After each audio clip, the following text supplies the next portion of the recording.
হরে কৃষ্ণ কৃষ্ণ কৃষ্ণ হরে হরে, হরে রাম রাম রাম হরে।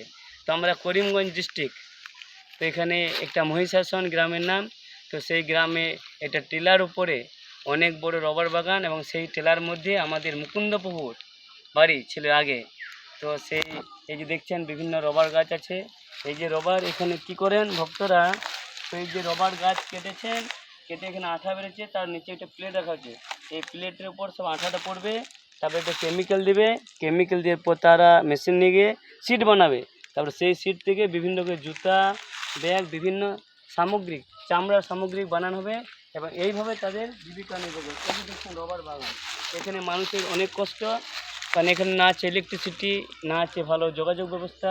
তো তবুও এখানে মানুষের অত মন পরিষ্কার, এত সরল, যে এত কষ্টের মাধ্যম দিয়েও তারা কৃষ্ণ ভবনামৃত গ্রহণ করছেন।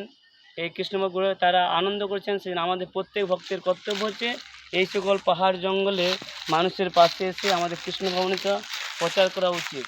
তাহলে আমরা তাদের জন্য কিছু উপকার করতে পারবো, যা থেকে যদি ওদের কষ্টের জীবনেও আমরা যদি কৃষ্ণ ভবনামৃত প্রচার করতে পারি, তাহলে আমাদের জীবন সফল হবে। কারণ মহাপ্রভু বলেছেন, পৃথিবীতে আছে যত নগরাদি গ্রাম, সর্বত্র প্রচার হইবে মোর নাম। তো সেই জন্য আমাদের হরে কৃষ্ণ।